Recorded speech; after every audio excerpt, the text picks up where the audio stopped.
Voice of law viewers அனைவருக்கும் வணக்கம். நியோமேக்ஸ் வழக்கின் அப்டேட்டுகளை நம்ம சேனலில் தொடர்ந்து பார்த்துட்டு இருக்கோம். அதில் என்னன்னா, நிறைய பேர் இன்னமும் எஃப்ஐஆர் போட்டு 1.5 வருஷத்துக்கு மேலாச்சு. இன்னமும் ஃபோன் பண்ணி எங்கே போய் கம்ப்ளைண்ட் கொடுக்கணும், எந்த போலீஸ் ஸ்டேஷனில் கொடுக்கணும், அந்த அட்ரஸ் என்ன, அந்த ஃபோன் நம்பர் என்ன, இது எந்த கோர்ட்டில் வரும், இந்த மாதிரி டார்ச்சர் பண்ணுறீங்க.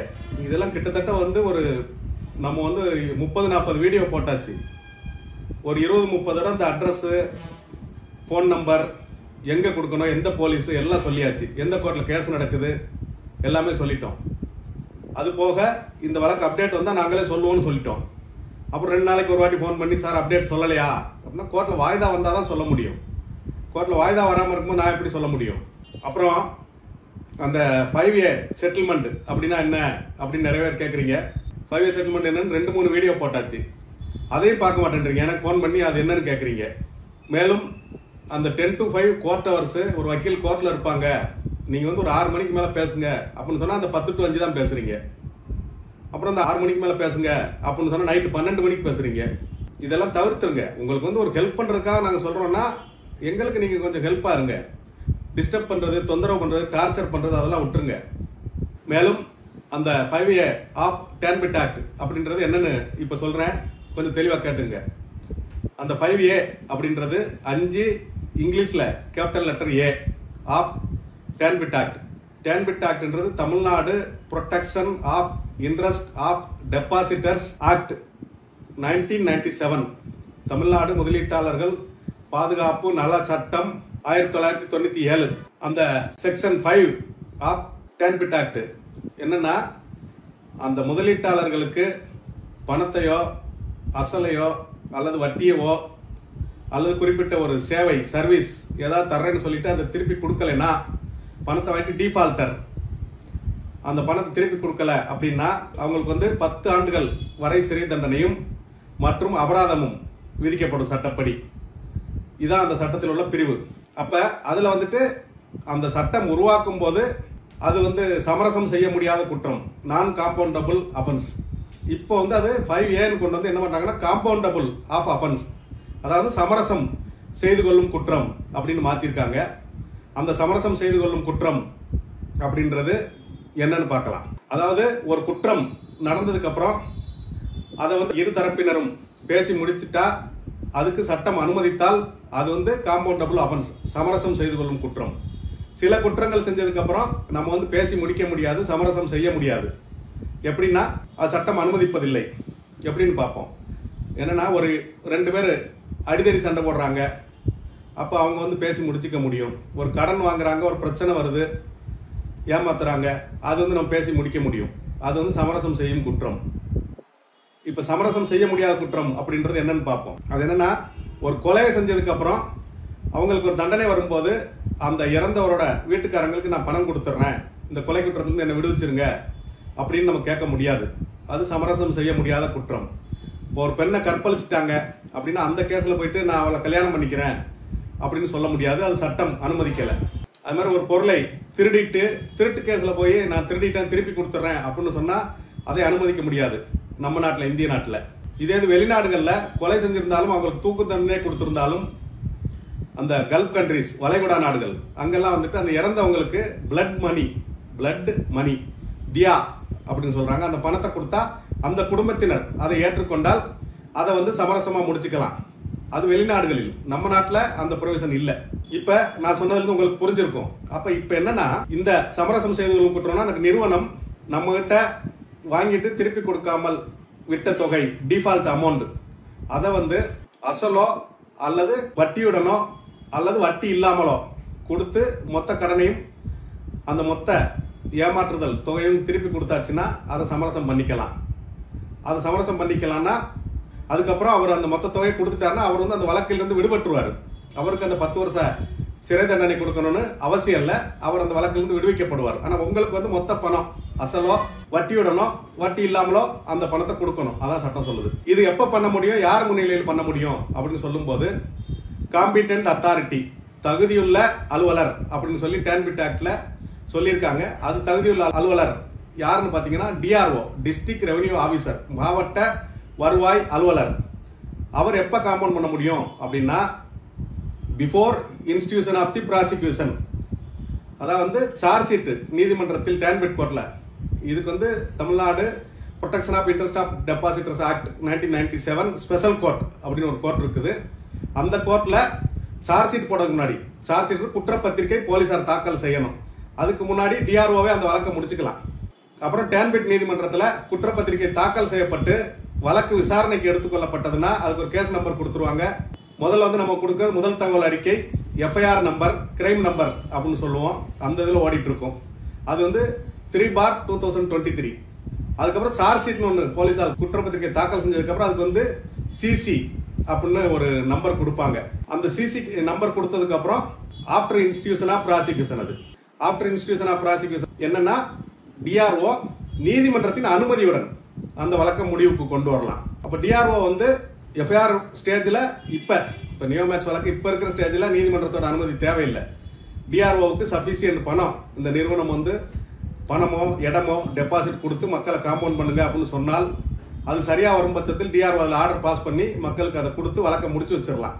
இப்ப நீதிமன்ற அனுமதி அவருக்கு தேவையில்லை. இதே சார்ஜ் ஷீட் போட்டாங்க EOW police, economic offences wing போலீசார், பொருளாதார குற்றப்பிரிவு போலீசார் சார்ஜ் ஷீட் போட்டாங்கன்னா அதுக்கப்புறம் டேன்பெட் நீதிமன்றத்தில் டிஆர்ஓ பெர்மிஷன் வாங்கி இந்த வழக்கை முடிவுக்கு கொண்டு வரணும். அதே மாதிரி உயர் நீதிமன்றத்தின் சென்னை கிளை, மதுரை கிளை, அங்கெல்லாம் வந்துட்டு சில வழக்குகள் முடிவுக்கு வந்திருக்குது, சில வழக்குகள் நடந்துட்டு இருக்குது. அதுல ஸ்டேட்டஸ் கொடுக்கும்போது 555 வழக்குகள் பொருளாதார குற்றப்பிரிவு சம்பந்தமாக தமிழகத்தில் நிலுவையில் உள்ளது அப்படின்னு சொல்லியிருக்காங்க. அது வந்துட்டு நம்ம பார்த்தீங்கன்னா பழைய பாசி, ஈமு, ஐஎஃப்எஸ், ஹிஜாவ், ஆருத்ரா, ஆலயம், ஹெலிகாப்டர் பிரதர்ஸ், இந்த மாதிரி நிறைய வழக்குகள் இருக்குது. அந்த எல்லா வழக்குகளுமே நடந்துட்டு இருக்குது. அது எல்லா வழக்குகளுமே என்ன செய்வாங்கன்னா கடைசி நிலையில சாட்சிகள் விசாரிக்கப்படும் போது அல்லது சாட்சிகள் விசாரித்து தீர்ப்பு வரும்போது அந்த நேரத்தில் தான் வந்து 5A காம்பவுண்டிங் தி அஃபென்ஸ் அப்படின்னு ஒரு பெட்டிஷனை கொடுப்பாங்க, சமரசம் பண்ணிக்கிறேன்ட்டு. பட் இந்த நியோமேக்ஸ் வழக்கை பொறுத்த வரைக்கும் முதல் ஆரம்ப நிலையிலேயே எஃப்ஐஆர் ஸ்டேஜ் இன்னும் சார்ஜ் ஷீட் ஆகல, எஃப்ஐஆர் ஸ்டேஜ்லேயே வந்து 5A பெட்டிஷன் டிஆர்ஓட்ட கொடுத்துருக்காங்க. அதனால அதில் கண்டிப்பாக மக்களுக்கு ஒரு தீர்வு வரும் அப்படின்னு நம்பலாம். ஆனால் எல்லாரும் ஃபோன் பண்ணி கேட்குறீங்க இந்த வழக்கு எப்போ முடிவுக்கு வரும்ட்டு. அது சட்டப்படியான நடைமுறைகள்லாம் ஃபாலோ பண்ணி விசாரிச்சு முடிச்சு தான் முடிவுக்கு வரும், அல்லது அவங்க பணத்தை கொடுத்தா முடிவுக்கு வரும். அது எவ்வளோ நாள்னு சொல்ல முடியாது. அதுக்கு வந்து கமெண்ட்ஸில் வந்து நிறைய பேர் போடுறீங்க இந்த நீதிமன்றம் விடாது, காவல்துறை விடாது, ஆளுங்கட்சி விடாது அப்படின்ட்டு. 50 ஆண்டுகளுக்கு மேலாக முறைப்படுத்தப்படாத நிதி நிறுவனங்கள், இந்த ஃபைனான்ஸ் இன்ஸ்டிடியூஷன், அன்ரிஜிஸ்டர்டு ஃபைனான்ஸ், இதெல்லாம் பணம் போடாதீங்கன்னு அரசாங்கம், காவல்துறை, நீதிமன்றம் எல்லாம் சொல்லிட்டு தான் இருக்குது. அதே மாரி பேராசைப்பட்டு போய் பணத்தை போட்டுட்டு இன்னைக்கு வந்துட்டு நீதிமன்றம் சரியில்லை, ஆளுங்கட்சி சரியில்லை, வக்கீல் சரியில்லை, அரசாங்க வக்கீல் சரியில்லை, கோர்ட்டு சரியில்லை, இதெல்லாம் வந்து என்ன பேச்சு? அவங்க உங்களை பணம் போட சொன்னாங்களா? ஆளுங்கட்சியும் நீதிமன்றமும் வக்கீல் உங்க வீடு வீடா வந்து பணம் போடுன்னு சொன்னாங்களா? பேராசைப்பட்டு பணத்தை போட்டீங்கன்னா அதோட பலனை அனுபவிச்சு தான் ஆகணும். மேலும் வந்துட்டு அந்த முதலீட்டாளர்கள் கட்டாயம் இந்த நிறுவனம் சமரசம்னு சொன்னா நம்ம சமரசம் செஞ்சுக்கணுமா அப்படின்னா அது வந்து உங்க விருப்பத்தை பொறுத்தது. நீங்க அசல் வாங்கிட்டு முடிச்சுக்கலாம், வட்டியுடன் வாங்கிட்டு முடிக்கலாம், வட்டி இல்லாமல் வாங்கிட்டு முடிக்கலாம், அல்லது நீங்க ஒரு பணம் வாங்கியிருக்கீங்க, ஒரு அமௌண்ட் கட்டிருக்கீங்க, இது வரைக்கும் வட்டி வாங்கியிருக்கீங்க, அதை கழிச்சிட்டு முடிக்கலாம். இதெல்லாம் உங்க விருப்பம் தான். நீங்களும் ஒத்துக்கிட்டாதான் அது முடிவுக்கு வரும். இது எங்கன்னா டிஆர்ஓ முன்னாடி அந்த நிறுவன தரப்பு வழக்கறிஞர் இருப்பாரு, உங்க சைடு வந்து முதலீட்டாளர்கள் தரப்புல வந்துட்டு அரசு வழக்கறிஞர்கள் இருப்பாங்க, அடிஷனல் பப்ளிக் ப்ராசிக்யூட்டர்ஸ், காவல்துறை தரப்புல அதிகாரிகள் இருப்பாங்க, டிஎஸ்பி, எஸ்பி, இன்ஸ்பெக்டர், அது மாதிரி அதிகாரிகள், அப்புறம் வருவாய்த்துறையில சம்பந்தப்பட்ட அதிகாரிகள், சங்கங்களின் வழக்கறிஞர்கள் உங்க சார்பாக, தனிப்பட்ட முதலீட்டாளர்கள் சார்பாக ஏதாவது வக்கீல் இருந்தாலும் அந்த வழக்கறிஞர்கள் எல்லாரும் ஆஜராகலாம். எல்லாரும் முன்னில பேசி முடிச்சு நமக்கு வந்து சமரசம் ஆனால் நம்ம அதை முடிச்சுக்கலாம், அல்லது நம்ம முடிக்க விரும்பலைன்னா நீங்க வழக்கை தொடர்ந்து நடத்தலாம். கட்டாயம் நீங்க கையெழுத்து போட்டுட்டு பணத்தையோ இடத்தையோ வாங்கிட்டு போகணும்னு உங்களை யாரும் கட்டாயப்படுத்த முடியாது. இதுதான் அதில் உள்ள ப்ரொசீஜர். சமரசம்னா 2 தரப்பினரும் ஒத்துக்கொண்டாதான் அது சமரசம். ஒரு தரப்பினர் ஒத்துக்கலைன்னா அது சமரசம் கிடையாது, காம்பவுண்டு ஆகாது.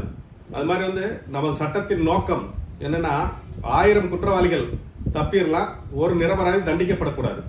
நீங்க வந்து விரைவா முடிக்கணும்னா ஒழுங்கா விசாரிக்காம முடிச்சாச்சுன்னா ஒரு நிரபராதி தண்டிக்கப்பட்டால் அதற்கான தீர்வு என்ன? தப்பே பண்ணாத ஒரு நிரபராதி ஜெயிலுக்கு போனா அது வந்து தவறு, அது பாவம். அதான் சொல்றாங்க நம்ம நீதிமுறை என்னன்னா, ஒருத்தன் வந்து ஒரு கண் இல்லாமல் ஒரு கை இல்லாமல் வர்றான்னா இவனை தாக்கியதாக சொல்லப்படுற வர்ற வரைக்கும் வெயிட் பண்ணு, காத்திருங்கள். ஏன்னா அவனுக்கு 2 கண்ணு போயிருக்கலாம், 2 கை போயிருக்கலாம், 2 கால் போயிருக்கலாம், அவனுக்கு 1 தான் போயிருக்கும். ஆனா இவன் செஞ்சுட்டு முந்தி வந்து அவனை தாக்கிட்டு வந்து நீதிமன்றத்துக்கு வந்திருக்கலாம், காவல்துறைக்கு வந்திருக்கலாம். அப்ப இதெல்லாம் வந்து பொறுமையா விசாரிச்சு தான் முடிவெடுக்கணும் அப்படின்றத அந்த சட்டத்தோட நோக்கம். அது மாதிரி வந்து நம்மோட பாலிசி என்னன்னா, நம்ம வந்து முள்ளுல போய் மிதிச்சுட்டு முள்ளு குத்திருச்சுன்றோம். முள்ளா குத்திச்சு, முள்ளு அதே அந்த இடத்துல தான் இருந்தது, நீங்க போய் அதை மிதிச்சீங்க. யாராவது ஒருத்தர் முள்ளுல மிதிச்சுட்டேன்னு யாராவது ஒருத்தர் சொல்றீங்களா? முள்ளு குத்திருச்சு அப்படின்னு அதை குறை சொல்றீங்க. இதை வந்து மாத்திக்கிங்க.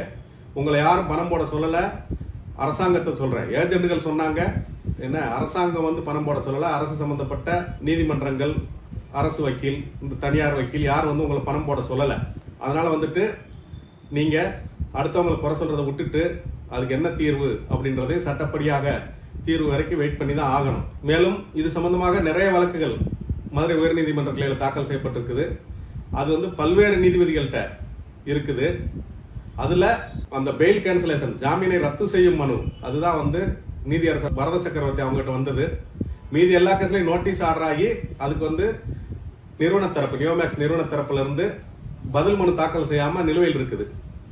இந்த ஒரு வழக்கு தான் நீதியரசர் பரத சக்கரவர்த்தி அவங்ககிட்ட இருக்கிற இந்த பெயில் கேன்சலேஷன் வழக்குல தான் அந்த நிறுவனத்தின் மொத்த சொத்துக்கள் என்ன, மொத்த பணம் எவ்வளவு, பேங்க்ல எவ்வளவு பணம் இருக்குது, எவ்வளவு டெபாசிட்ஸ், இந்த மாதிரி விவரங்கள்லாம் கொடுக்கப்பட்டிருக்குது. அதனால அந்த பரத சக்கரவர்த்தி முன்னாடி இந்த வழக்கு விசாரணை நடைபெற்று வருகிறது. அவர் வந்து 3 மாதத்துக்கு முன்னாடி வரைக்கும் மதுரை பெஞ்சில் இருந்தாரு. அப்புறம் கடந்த 3 மாதங்களாக சென்னை மெயின் பெஞ்ச் அங்க போயிருக்காரு. இப்பவும் இந்த போர்ட்போலியோ பிக்ஸ் பண்ணியிருக்காங்க இந்த பிப்ரவரி 3ஆம் தேதியிலிருந்து. அதுலயே அவர் சென்னையில தொடர்றாரு. அதனால இந்த வழக்கோட விசாரணை சென்னையில தொடரும். வக்கீல்கள் வந்து நேரடியா சென்னையில போய் ஆர்கியூ பண்ணலாம், அல்லது இங்க இருந்து வீடியோ கான்பரன்ஸ்ல ஆர்கியூ பண்ணலாம். அது இன்னும் டேட் அறிவிக்கல. டேட் அறிவிச்ச உடனே உங்களுக்கு சொல்லுவோம். அந்த டேட் அறிவிப்புன்றது நாளைக்கு கேஸ் வருதுன்னா இன்னைக்கு நைட் 7:30 தான் நெட்ல வரும். நம்ம தினமும் நெட்டை பார்த்துட்டே இருக்கணும். இன்னைக்கு ஒரு 7:30 நெட்ல வந்துடும். அதுக்கப்புறம் நாளைக்கு நம்ம அந்த வழக்கை நடத்துவோம். இதுதான் வந்து ஹைகோர்ட்ல உள்ள காஸ் லிஸ்ட் அப்படின்னு சொல்லுவாங்க. காஸ் லிஸ்ட் ப்ரொசீஜர் வந்து இதுதான், அது தெரிஞ்சுங்க. 1997ல இந்த சட்டம் வர்றதுக்கு முன்னாடி வந்துட்டு நீங்க பார்த்திருப்பீங்க, Anubhav plantations, Ramesh cars, Snegam finance, Kalaimagal Sabha, இந்த மாதிரி நிறைய வழக்குகள் மக்களை மோசடி செய்ததாக வந்திருக்கும். அதுல எல்லாம் என்னன்னா பழைய தண்டனை சட்டங்கள், இந்தியன் பீனல் கோடு, இந்திய தண்டனை சட்டம், இபிகோ 406, 420, 406, 420, அதுல இருந்து தண்டனை கொடுக்க முடியும். அது ஒரு மேஜிஸ்ட்ரேட் கோர்ட்ல ட்ரையல் நடக்கிறது, அதாவது நீதித்துறை நடுவர் நீதிமன்றத்தில். அதுக்கு அதிகபட்சம் 3 ஆண்டுகள் தண்டனை கொடுக்க முடியும். அந்த சொத்துக்களை எடுத்து மக்களுக்கு, முதலீட்டாளருக்கு பிரிச்சு கொடுக்க முடியாது. அவங்களுக்கும் 3 ஆண்டுகள் அதிகபட்ச தண்டனை கொடுக்க முடியும். அதனால தமிழ்நாட்டில் இது மாதிரி நிறைய பிரச்சனைகள் வந்ததுனால 1997ல தமிழக அரசு, இந்தியாவிலே முதன்முறையாக தமிழக அரசு இந்த சிறப்பு சட்டத்தை கொண்டு வந்தது. டேன்பிட் ஆக்ட் 1997 அதை கொண்டு வந்தாங்க. அதுல வந்து என்னன்னா 10 ஆண்டுகள் வரை சிறை தண்டனை கொடுக்க முடியும். அதற்கப்புறம் அந்த ஏமாத்தின நிறுவனமோ தனிநபரோ அவங்களோட சொத்துக்களை ஜப்தி செய்து அதை வந்து ஏலத்துல விட்டு அந்த முதலீட்டாளர்கள், டெபாசிட்டர்ஸ், அவங்களுக்கு வந்து பிரிச்சு கொடுக்க முடியும். இது வந்து 100% அவங்களுக்கு வந்து பிரிச்சு கொடுத்தாச்சுன்னா அந்த நிறுவனமோ அந்த தனிநபர்களோ தண்டனையிலிருந்து விடுபடுவாங்க. அது அரைகுறையா அவங்க வந்து அவங்களோட லயபிலிட்டி அதிகம், இங்க ப்ராப்பர்ட்டி கம்மி, அமௌண்ட் கம்மி அப்படின்னா அவங்க தர வேண்டிய பணம் அதிகமா இருக்குது, இங்க இருக்கிற சொத்துக்கள் கம்மியா இருக்குதுன்னா அவங்களுக்கு வந்து மக்களுக்கு பணத்தை பிரிச்சு கொடுத்தது போக ஃபுல்லா செட்டில் ஆகலைன்னா அவங்களுக்கு வந்து அந்த 10 ஆண்டுகள் வரை சிறை தண்டனை விதிக்க முடியும்.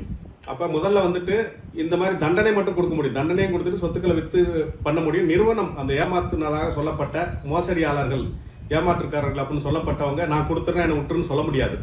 அவங்க கொடுத்தாலும் அவங்களை விட முடியாது.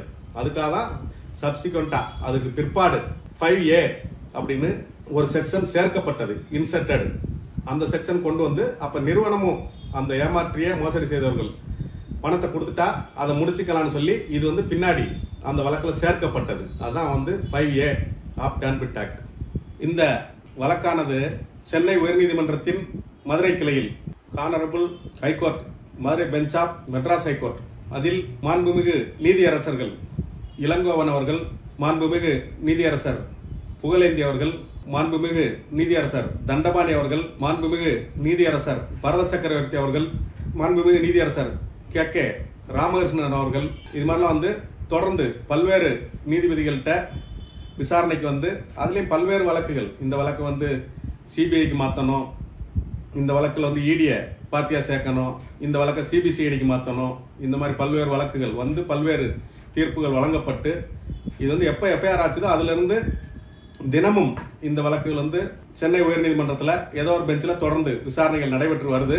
அதனால இந்த வழக்கோட விசாரணை சீக்கிரம் முடிந்து மக்களுக்கு அதிவிரைவில் பணம் கிடைக்கும் அப்படின்னு நம்புகிறோம். அனைவரும் பொறுமையாக இருந்து சட்டப்படியான வழிகளை பின்பற்றி உங்கள் பணத்தை வாங்குறதுக்கு முயற்சி செய்யுங்கள். மேலும் இது என்னன்னா இந்த ஒரு வழக்குக்கு மட்டும் இல்லை, இது வந்து டேன்பிட் ஆக்ட், அந்த சட்டத்தில் உள்ள ப்ரொவிஷன், அந்த நீதிமன்ற நடைமுறைகள், அந்த காம்பிடென்ட் அத்தாரிட்டி யாரு, இது வந்து எல்லா விதமான பொருளாதார குற்றப்பிரிவு காவல்துறையினர் பதிவு செய்யும் டேன்பிட் நீதிமன்றத்தில் உள்ள வழக்குகளுக்கும் இது வந்து பொருந்தும். இப்போ வந்து நியோமேக்ஸுக்கு மட்டும் இது இல்லை, எல்லா வழக்குகளுக்குமே இதான் ப்ரொசீஜர், நடைமுறை என்பதை தெரிந்து கொள்ளுங்கள். இது போன்ற தகவல்களுக்கு எங்களோடு இணைந்திருங்கள். அந்த அப்டேட் வரும்போதெல்லாம் தொடர்ந்து அப்டேட் கொடுப்போம். நன்றி, வணக்கம்.